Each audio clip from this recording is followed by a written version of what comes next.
Hello friends, मैं सालू। आप सभी का बहुत बहुत स्वागत है मेरे चैनल गार्डन गैलरी में। तो नवंबर का मंथ जो है वो चल रहा है फ्रेंड, और इस समय परफेक्ट टाइम है।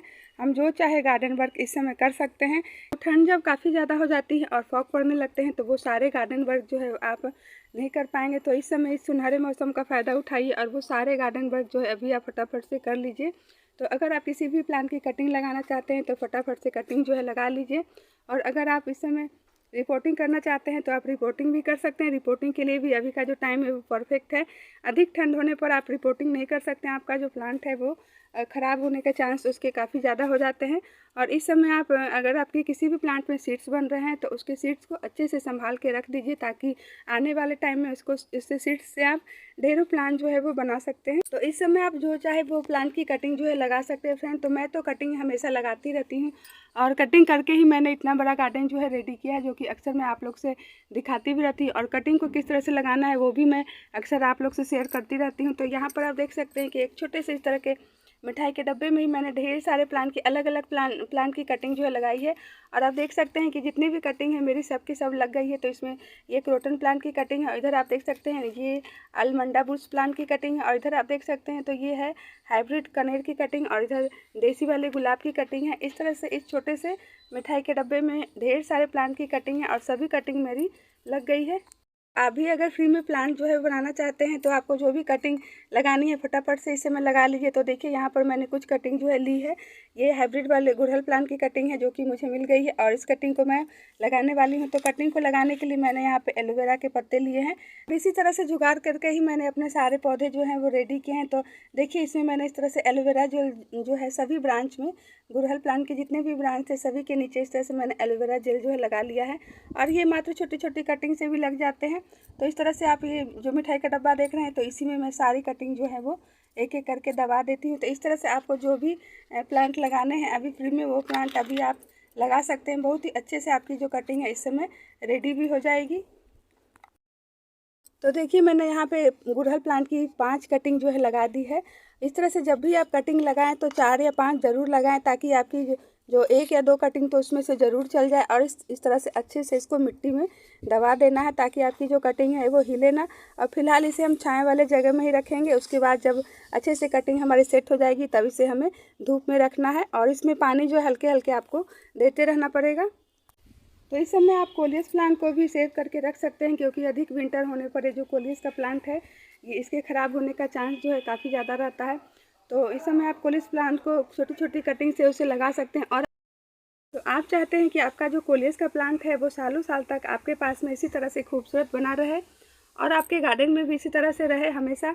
तो इसके लिए कुछ ज़रूरी काम जो है आपको अपने कोलियस के प्लांट पर करते रहने होंगे, तभी आपका जो कोलियस का प्लांट है इस तरह से सुंदर बना रहेगा और आपके गार्डन से कभी नहीं जाएगा। तो जब भी आपको लगे कि आपका जो कोलियस का प्लांट है काफ़ी ज़्यादा लंबा हो गया है, डल सा हो गया है, और उसके नीचे के जो ब्रांच है वो बिल्कुल ब्राउन कलर के हो गए हैं, बिल्कुल लकड़ी की तरह सूख गए हैं, तो आपको फटाफट से कोलियस प्लांट के ऊपर की टिप पर की कटिंग जो है वो लगा लेनी है। काफ़ी अच्छा लंबा हो गया है, लेकिन मैं इसकी कटिंग जो है वो लगा दूंगी ताकि मेरा जो प्लांट है वो फिर से सेव हो जाए और अच्छे से ग्रो करे। तो देखिए मैंने इसकी टिप पर की कटिंग जो है इस तरह से कट कर ली है। कोलियस प्लांट की टिप पर की कटिंग जो है ले ली है, और इसके जो नीचे के पत्ते हैं उसे हमें हटा देना है। और इसे हमने लगाने के लिए हमने यहाँ पे एलोवेरा जेल भी लिया है, तो हमें इसमें थोड़ा सा एलोवेरा जेल भी लगा देना है। इसकी जितने भी ब्रांच हमने लिए हैं सभी में देखिए हमने कोलियस प्लांट की जो ब्रांच है उसके नीचे के पत्ते को हटा दिया, इसमें एलोवेरा जेल जो है लगा दिया है। और अब हम इसे इस मिट्टी में इस तरह से दबा देंगे। तो इस तरह से आपको जितने भी ब्रांच आपने लिए सबको आपको इस तरह से मिट्टी में दबा देना है, और बहुत ही जल्दी 4 से 5 दिनों के अंदर ही आपका जो प्लांट है लगकर रेडी हो जाएगा। इस तरह से आप अपने कोलियस प्लांट की छोटी छोटी कटिंग जो है जब भी आपका पौधा लगे कि ख़राब हो रहा है तो उसकी कटिंग जो है लगा लीजिए। तो इस तरह से जो कोलियस का प्लांट है हमेशा आपके पास में बना रहेगा। देखिए यहाँ पर मैंने हाइब्रिड कनेर के प्लांट की कटिंग जो है ली है, और इसकी सभी कटिंग में मैंने इस तरह से एलोवेरा जेल जो है लगा दिया है। और ये जो डब्बे हैं जिससे मैंने कटिंग्स लगा के रखी है तो इसी में मैं एक एक करके सभी कटिंग्स को लगा दूंगी। जो भी डब्बे खाली है उसमें तो इस समय आप किसी भी प्लांट की रिपोर्टिंग भी कर सकते हैं। तो अगर आपने किसी भी प्लांट की कटिंग लगाई है और आपकी जो कटिंग है वो अच्छे से ग्रो हो गई है तो उसे आप अभी रिपोर्ट कर दीजिए, ताकि आपका जो प्लांट है वो विंटर में ख़राब ना हो। तो देखिए यहाँ पर मैंने ये सारे मेरे मलाबार स्पिनच के प्लांट है जो कि मैंने कटिंग से रेडी किए हैं, और यहाँ पर भी 2 छोटी छोटी कटिंग मैं इस छोटे से पॉट में ही लगा दी थी, तो मैं इसे अब निकाल कर इस बड़े से पॉट में ही शिफ्ट करने वाली हूँ। तो देखिए मैंने दोनों कटिंग को निकाल ली है और दोनों कटिंग में रूट जो है वो बन रहे थे, तो अब मैं इस बड़े से पॉट में ही शिफ्ट कर दूँगी ताकि इकट्ठे जो मेरे प्लांट है सभी अच्छे से ग्रो हो। एक कटिंग तो हमने लगा दी है और एक और कटिंग मेरी रेडी हो गई है। इस तरह से आप अपने किसी भी प्लांट की अभी रिपोर्टिंग जो है वो कर सकते हैं। बहुत ही अच्छा टाइम है रिपोर्टिंग का। अभी मेरे पोइंट साग के प्लांट थे, सबको इसी बड़े से पॉट में शिफ्ट कर दिया है। अभी अच्छे से इसी में ग्रो होते रहेंगे पूरे विंटर। यहाँ पर देखिए मेरे बोगनविला के पॉट में 2 प्लांट की कटिंग जो है अच्छे से ग्रो हो गई। यहाँ पर एक छोटी सी कटिंग है बोगनविला की और यहाँ पर आप देख सकते हैं कि ये कोलियस की कटिंग है जो कि काफ़ी बुसी हो गई है और छोटी सी ही कोलियस की कटिंग जो है मैंने लगाई थी। तो अब मैं इसे निकाल कर किसी दूसरे पॉट में शिफ्ट कर देती हूँ। तो देख सकते हैं इसमें जड़ जो है वो काफ़ी अच्छे से मेरे प्लांट में बन गई। तो देखिए कितना अच्छा है, कोलियस का प्लांट जो है हमारा कितना बूसी रेडी हो गया है। तो कटिंग लगाने का यही फ़ायदा होता है कि जैसे ही हमारा प्लांट ख़राब होता है या फिर पॉट हमारा खाली हो जाता है तो हम उसमें जो छोटे छोटे कटिंग से रेडी हुए प्लांट होते हैं हम उसे लगा देते हैं। तो इस तरह से मैं इस प्लांट को इसमें शिफ्ट कर देती हूँ इस छोटे से पॉट में। और देखिए कितना सुंदर लग रहा है ये जो प्लांट है मेरा। तो इस समय आप ढेरों कोलियस प्लांट जो फ्री में अभी रेडी कर सकते हैं। तो देखिए यहाँ पर इसी पॉट में मैंने पान के प्लांट की छोटी सी कटिंग जो है लगा दी थी और देखिए मेरी जो कटिंग है कितने अच्छे से ग्रो हो गई है। तो इस डब्बे में भी मैंने कुछ दिनों पहले ही पान के प्लांट की छोटी छोटी 2 कटिंग जो है लगाई थी। तो इस तरह से मैं छोटे छोटे डब्बों में ये जो कटिंग है लगा के रख देती हूँ ताकि कोई अगर मांगता है तो उसे मैं कटिंग जो है वो दे देती हूँ। तो ये जो पान प्लांट की छोटी सी कटिंग है इसमें ग्रो हो रही है तो इसमें अलग से इस छोटे से डब्बे में शिफ्ट कर देती हूँ निकाल कर। देखिए हमारे पान के प्लांट की कटिंग जो है कितने अच्छे से ग्रो हो गई है, इसमें रूट भी बहुत ही अच्छे से बन गई है। तो अब मैं इस डब्बे में इस प्लांट को शिफ्ट कर देती हूँ। देख सकते हैं इस तरह से इस पान के प्लांट की कटिंग को एक छोटे से डब्बे में ही शिफ्ट कर दिया है और अब हम इसमें पानी जो है वो डाल देते हैं। ये मेरे बालसम के प्लांट है जिसे हम गुलमेहंदी भी कहते हैं। तो इसके सीड्स जो हैं पककर रेडी हो गए हैं। तो मैंने अपने सभी प्लांट को इसी तरह से सीड्स के लिए छोड़ दिया था। देख सकते हैं इसके सीड्स जो हैं अब इस तरह से धीरे धीरे ब्राउन हो रहे हैं। तो ग्रीन वाले सीड्स को हमें नहीं रखना है, ये पके हुए नहीं होते हैं, कच्चे होते हैं। जब आपके जो सीड्स हैं इस तरह से ब्राउन हो जाए, पक जाए, तो उसे ही आप तोड़कर सेव करके रख लीजिए। तो आपके जो सीड्स हैं वो अच्छे से पक जाते हैं। तो हल्का सा भी टच होने पर देख सकते हैं आप इस तरह से ये जो सीड्स हैं वो बिल्कुल ही फट जाते हैं। तब आपके सीड्स जो हैं वो मैच्योर हो गए हैं। तो इसे आप अच्छे से कलेक्ट करके रख सकते हैं।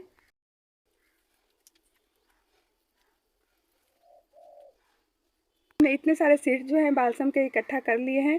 अब इसमें से सीड्स को अलग करके किसी भी डब्बे में बंद करके हमें सेव करके रख देना है। तो यह है अपराजिता का प्लांट। तो अपराजिता के प्लांट जो है कभी कभी ज़्यादा विंटर पड़ने पर ख़राब भी हो जाते हैं।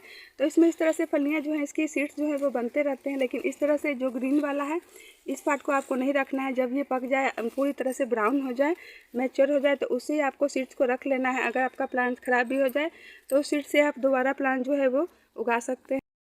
अपराजिता के प्लांट में जब उसके जो सीड्स होते हैं इस तरह से पक जाए, पूरी तरह से ब्राउन हो जाए, तो उस ब्राउन वाले सीड्स को ही आपको तोड़कर रख लेना है।